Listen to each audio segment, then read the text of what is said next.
Hello বন্ধুরা, সুপর্ণা হেসেলে সবাইকে স্বাগত। আজকে আমরা বানাবো দই দিয়ে ডিম ভাপা। ডিমের কারি, ডিমের ঝোল খেতে তো সবাই অভ্যস্ত, তাই তোমরা একবার এই রেসিপিটি বানিয়ে দেখো, খুব ভালো লাগবে।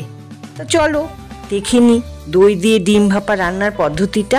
এর জন্য প্রথমে আমি 5খানা ডিম একটু লবণ দিয়ে সেদ্ধ করতে বসিয়ে দিয়েছি। আর এদিকে একটা মিক্সিং জারে ধুয়ে রাখা 3 চামচ কালো সর্ষা, সম পরিমাণ পোস্ত, একটু শুকনো নারকেল কোড়া, 5-6টা কাঁচা লঙ্কা আর একটু জল দিয়ে ভালো করে ব্লেন্ড করে নেব। এবার একটি টিফিন বাটিতে কালো সর্ষে আর পোস্তর পেস্টটি ঢেলে তার মধ্যে কিছুটা ফ্যাটানো টক দই, 1/2 চামচ হলুদ গুঁড়ো, 1/2 চামচ কাশ্মীরি লঙ্কার গুঁড়ো আর 1 চামচ লবণ দিয়ে ভালো করে মেখে নেব। এর মধ্যে ডিমগুলো সেদ্ধ হয়ে গেলে খোসা ছাড়িয়ে নেব।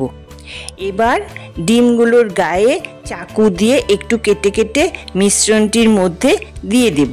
তারপর কিছুটা সর্ষের তেল দিয়ে সরিষা বাটার মধ্যে ডিমগুলো ভালো করে মেখে 3-4টি কাঁচা লঙ্কা দিয়ে টিফিন বাটির ঢাকনা বন্ধ করে ভাপে সেদ্ধ করতে বসিয়ে দেব।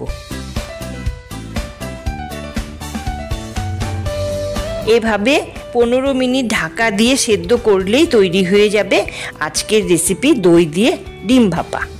সব শেষে একটা ডিমের সাদা অংশ গ্রেট করে পরিবেশন করব। তা বন্ধুরা, আজকের রেসিপিটি তোমাদের কেমন লাগলো কমেন্ট করে কিন্তু অবশ্যই জানাবে। আজকের মতন আসি তাহলে, টাটা।